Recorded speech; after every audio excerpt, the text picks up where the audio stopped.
Good morning everyone, welcome again. Today we will discuss Fromm's approach and Erikson's approach. Let's start. Erich Fromm's human concerns approach. In contrast to Freud's biological orientation, Fromm developed his theory from a social orientation. He viewed human beings as basically social beings who could be understood in terms of their relationship with others.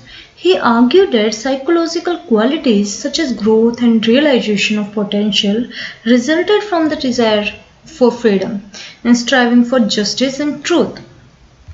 So here are basic assumptions of this approach. Fromm believed that humans have been torn away from their prehistoric union with nature and left with no powerful instincts to adapt to a changing world.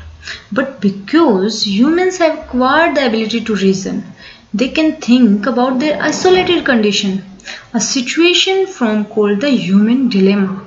People experience this basic dilemma because they have become separate from nature, yet have capacity to be aware of themselves as isolated beings. Here are human needs.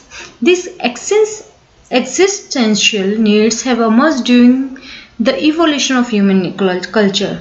Growing out their attempts to find answer to this existence, it can only be addressed by fulfilling our uniquely human needs.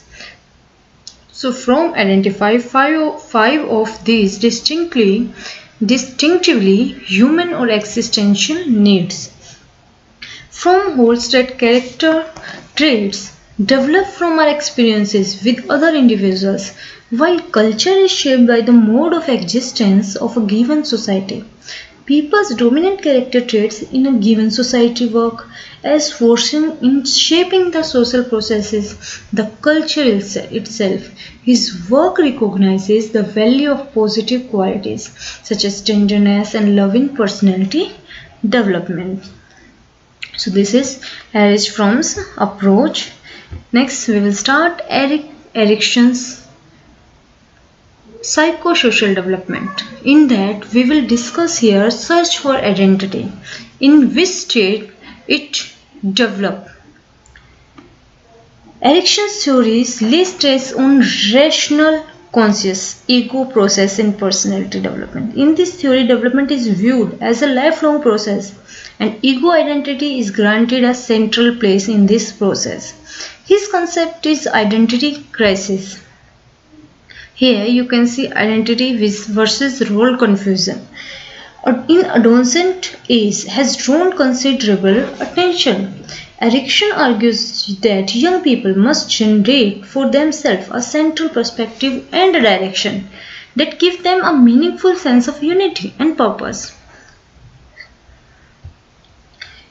And psychodynamic theories face strong criticism from many quarters. The major criticisms are like the theories are largely based on case studies, they lack a rigorous scientific basis. In this, psychosocial crises are here about identity crisis. According to Erikson, are characterized by an identity formation crisis. The question, who am I? What can I do when I become an adult, confronts the adolescents.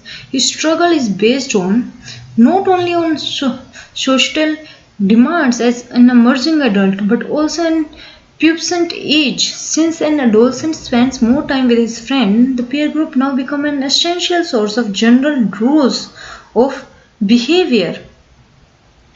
So psychodynamic theory also faces so many criticisms in that here in this age, in adolescence age, children become maladaptation, malignancy.